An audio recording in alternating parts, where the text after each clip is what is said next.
1 मार्च को गणित की कॉपी कैसे लिखनी है लाइव मैं आपको दिखाने वाला हूँ।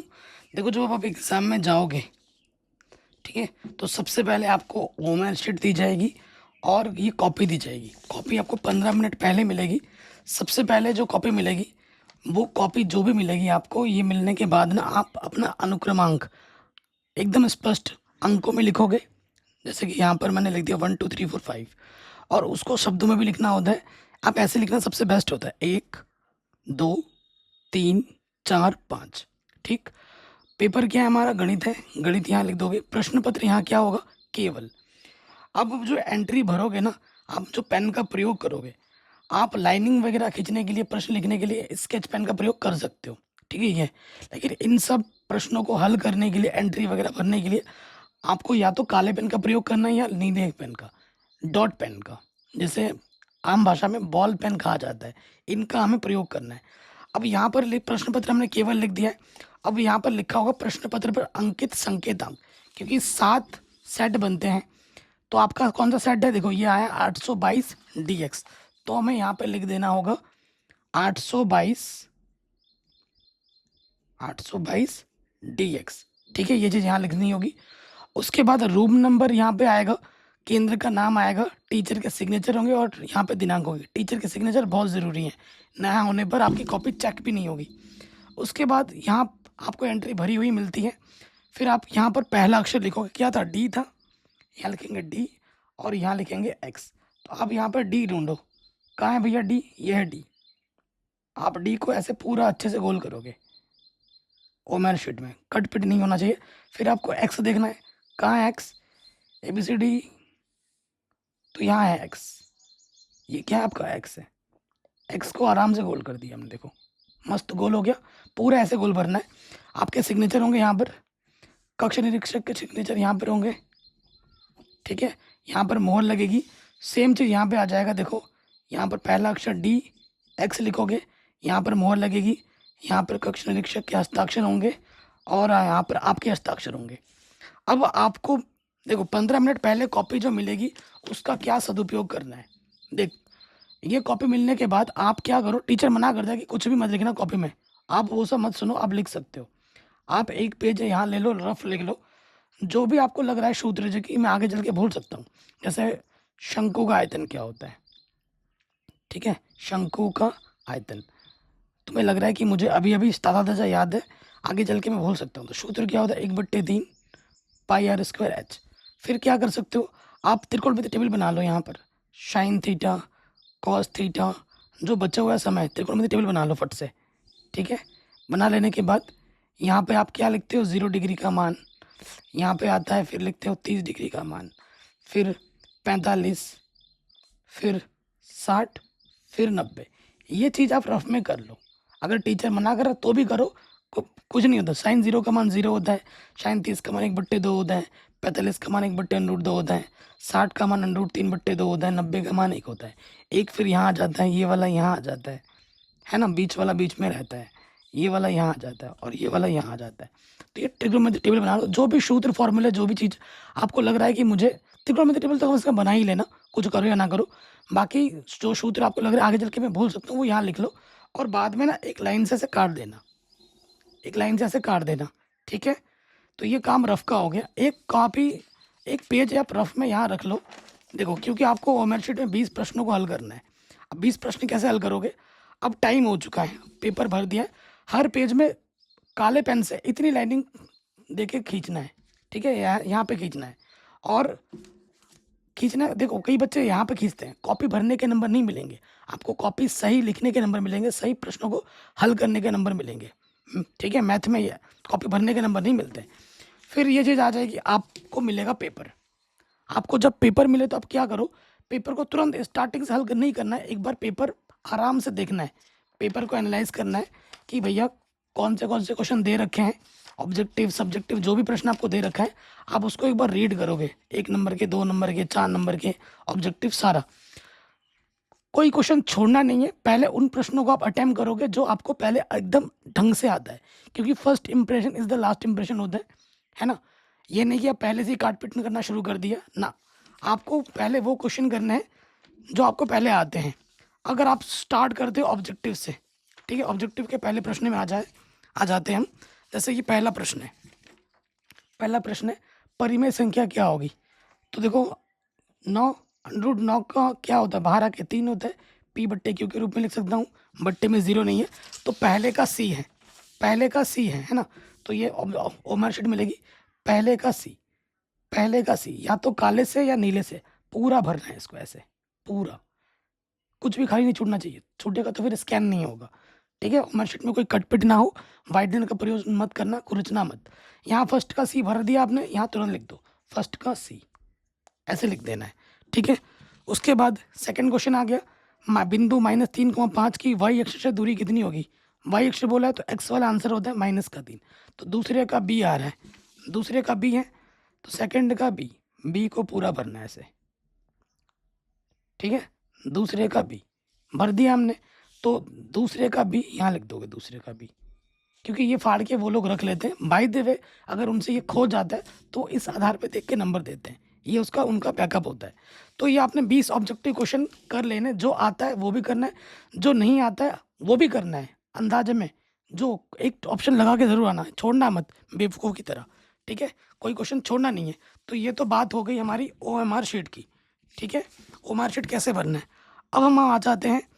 अब आपको मिलेगा 1 नंबर के प्रश्न, 2 नंबर के प्रश्न, 1 नंबर के तो 20 मिल गए, अब आपको मिलेगा वर्णनात्मक प्रश्न, ठीक है। खंड बा जो होता है वो आता है विस्तृत उत्तरीय प्रश्न, ठीक है, वर्णनात्मक प्रश्न 2 नंबर के, फिर आएंगे 4 नंबर के, फिर आएंगे आपके 6 नंबर के, ठीक। वो कैसे करना है, ये सेक्शन बी है, खंड ब है, तो मैं काले स्कैन से देखो आपकी आंखों के सामने लिख रहा हूँ, खंड ब, first impression is the last impression होता है, आप जानते हैं।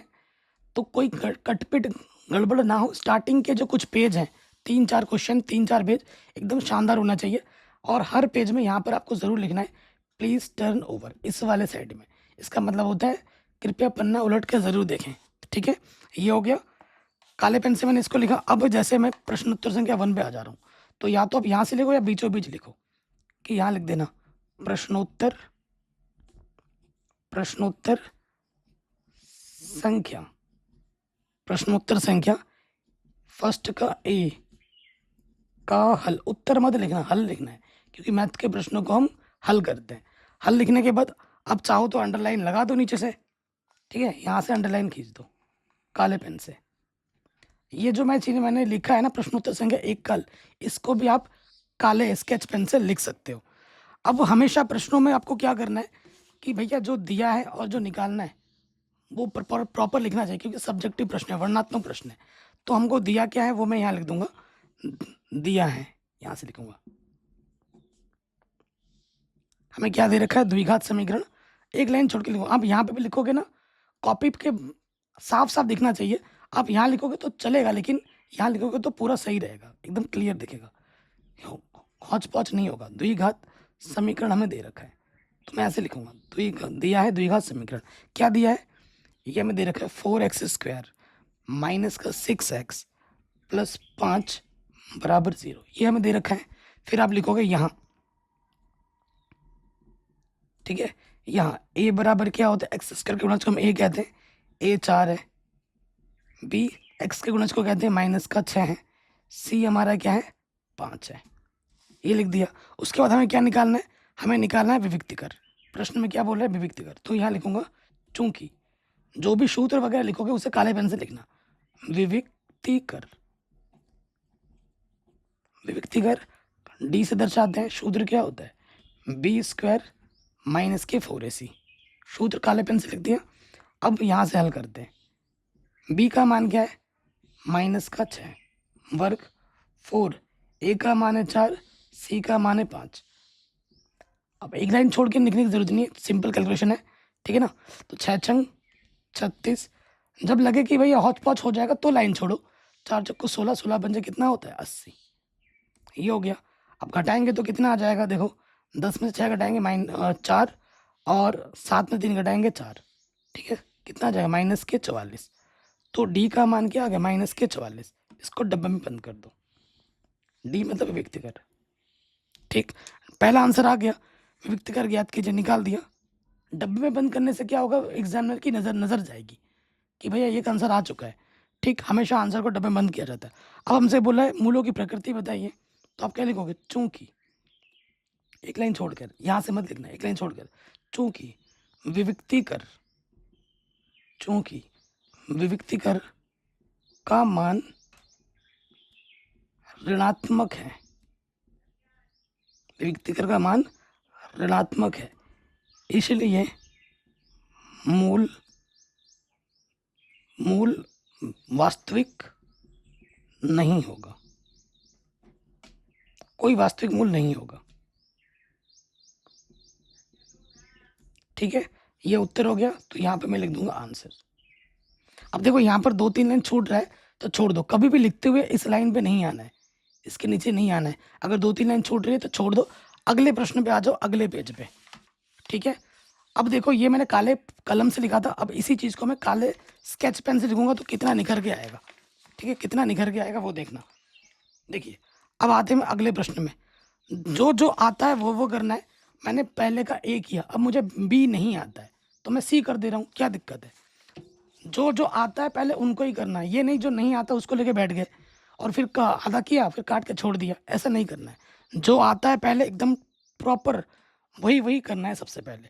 ठीक है, यहाँ पर लिखूंगा मैं, देखो प्रश्नोत्तर, अब इसको मैं इस काले हेडिंग से लिख रहा हूँ, प्रश्नोत्तर संख्या, प्रश्नोत्तर संख्या 1 का बी, ऐसे इतना भी लिख दो, हल लिखने की भी जरूरत नहीं है।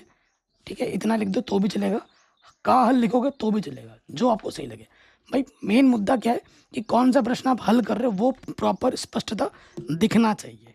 ठीक है, तो प्रश्न आप इसको, ये आपको भली बात याद है, इसको हल करेंगे। ये दे रखा है, ये दे रखा है, और ए का मान बी से बड़ा है तो ए और बी का मान क्या होगा ये आपको बताना है। ठीक है, शानदार क्वेश्चन है। तो आप क्या करोगे, यहाँ पे आ जाओगे, जो दिया है उसको लिखेंगे,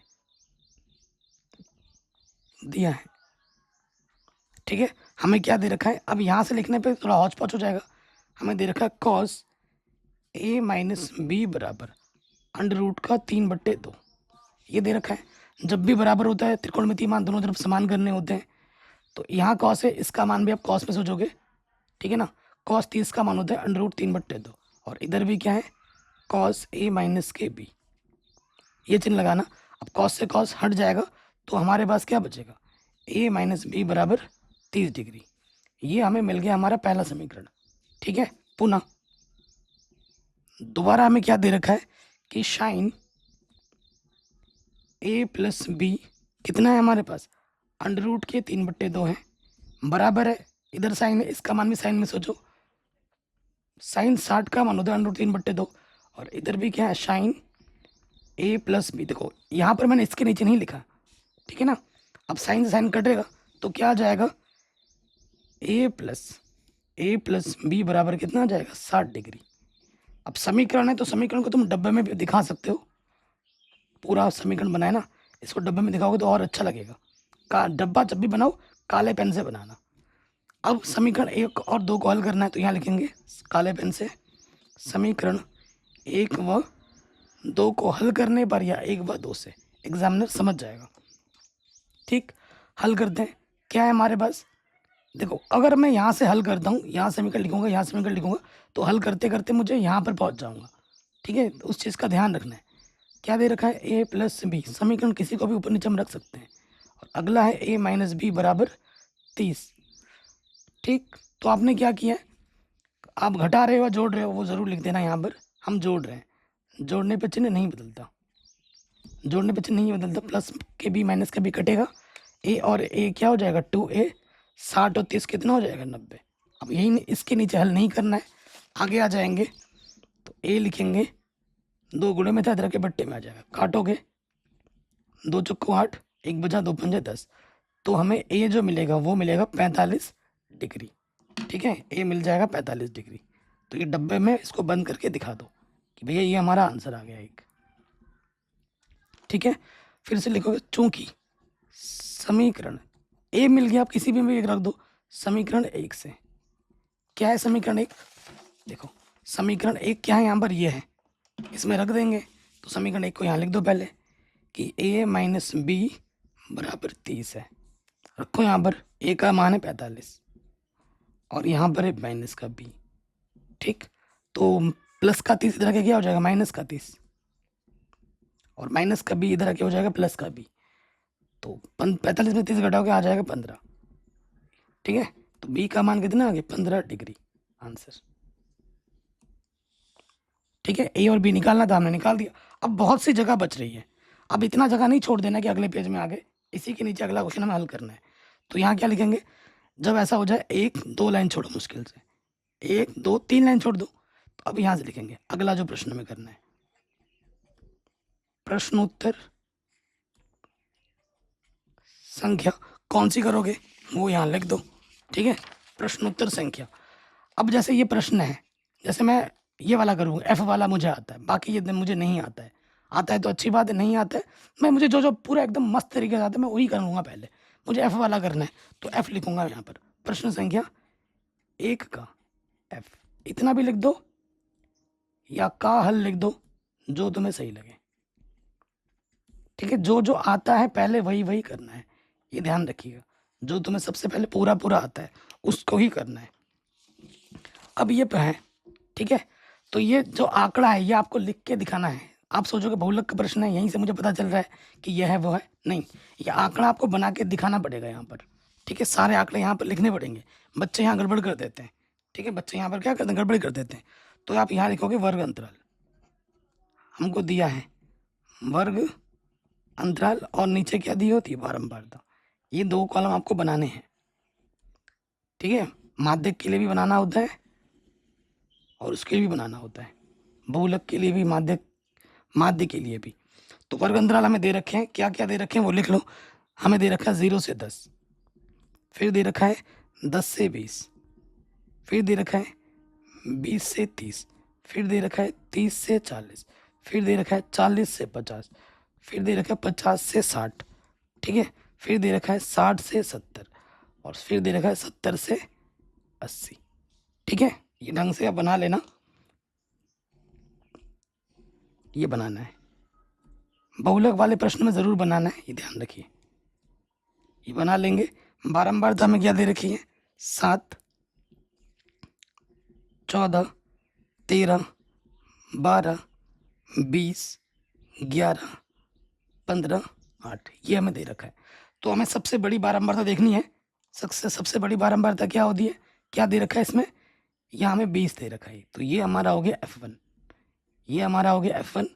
इसके बाद वाला क्या होता है F2 और इससे पहले वाला क्या होता है F0। ये हमें चाहिए होता है, ये हमने ऐसे दिखा भी दिया। ठीक है, तो फिर आप नीचे क्या लिखोगे, चूंकि F1 हमारे पास कितना है 20 है, अतः बहुलक वर्ग, ऐसे लिखोगे। बहुलक वर्ग कितना होगा 40 से 50। कभी भी इस लाइन पे नहीं आना है, इसलिए बहुलक वर्ग की निम्न सीमा L क्या होगी 40 होगी। H क्या है, कितने का अंतर है 10 का अंतर है, 40 से 50, तो H 10 है। ठीक है, बाकी सब मिल चुका है। अब हमें क्या निकालना है, बहुलक निकालना है। तो यहाँ लिख दोगे सूत्र में। ठीक है, क्या लिखोगे, हम जानते हैं,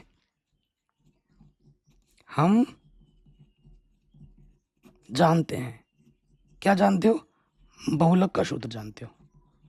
बहुलक बराबर जो होता है L plus F1 minus F0 गुणा H बट्टे में 2F1 माइनस F0 माइनस के F2। इस तरीके से प्रॉपर लिखना है सूत्र। जो भी सूत्र लिखोगे काले पेन से लिखोगे।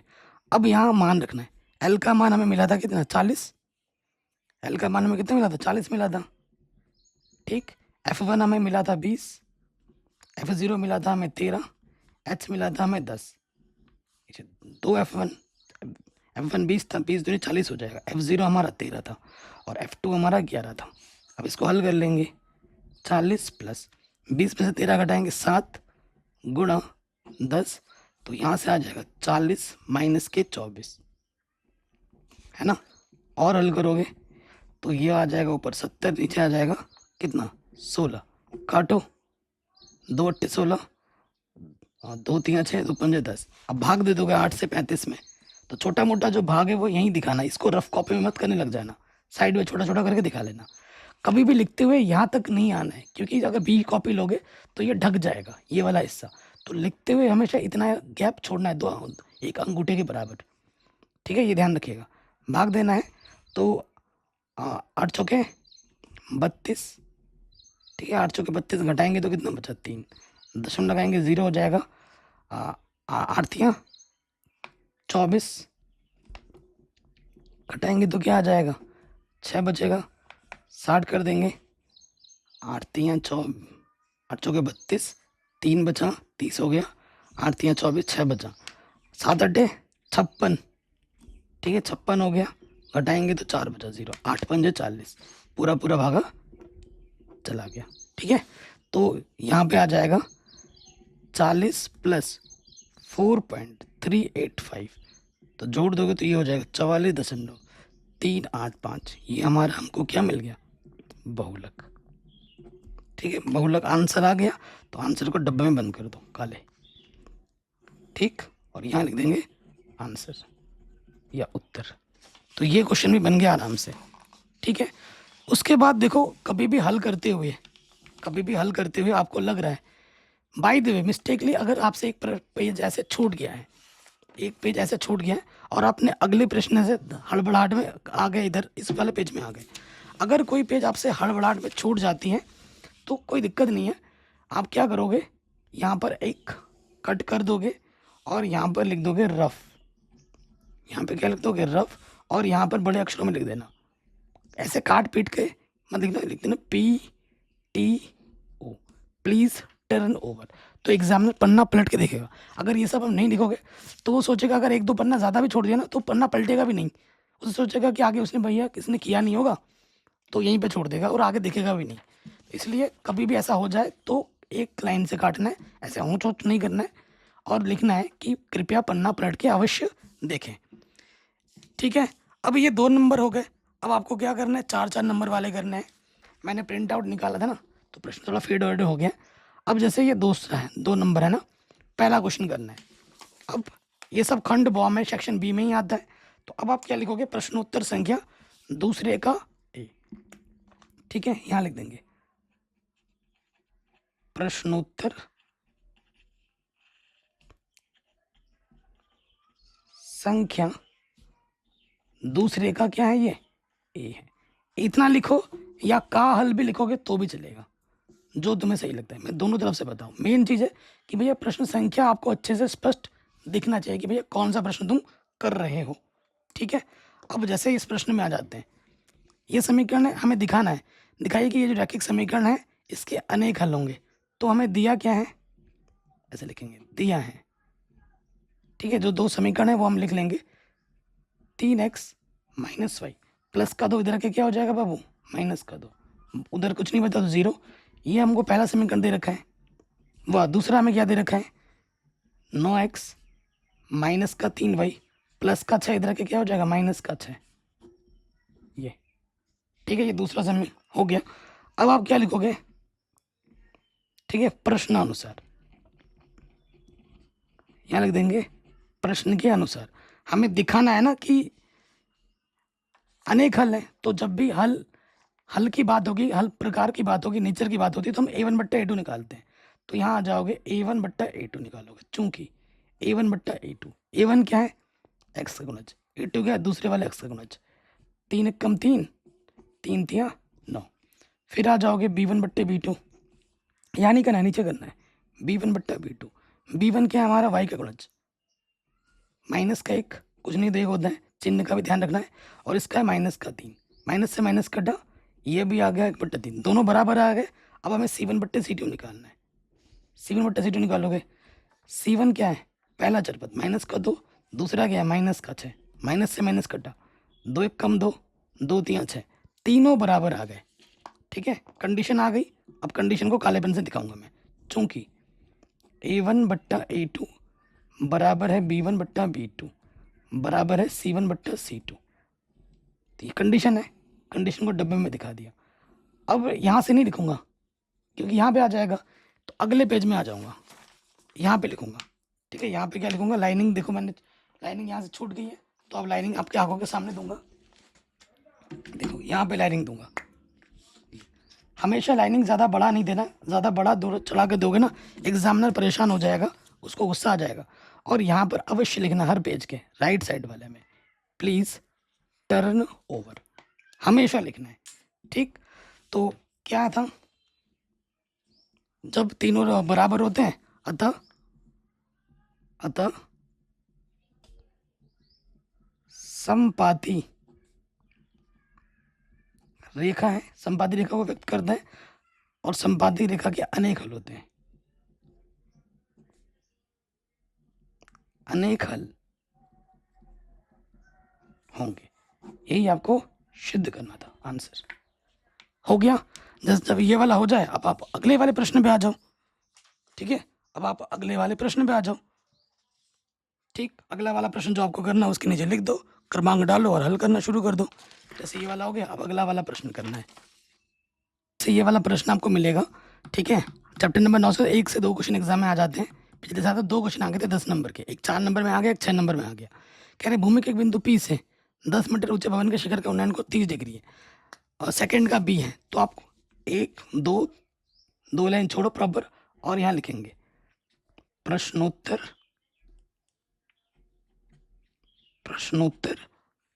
संख्या। देखो ये इसमें ना ये आ रहा है, ऐसे स्केच पेन ले जाना मत जाना, मोटा मोटा लिखेगा प्रश्नोत्तर संख्या दूसरे का बी, इतना लिखो, या का हल भी लिख दो वो भी चलेगा, जो आपको सही लगे, ठीक है। मेन चीज़ है प्रश्न संख्या दिखना चाहिए। ये हो जाने के बाद आप क्या करोगे, जैसे ये चित्र वाला प्रश्न है, चित्र वाले प्रश्न आप या तो पेंसिल से बनाओ या फिर काले पेन से बनाओ। क्या बनाओ, काले पेन से बनाओ, सबसे बेस्ट है।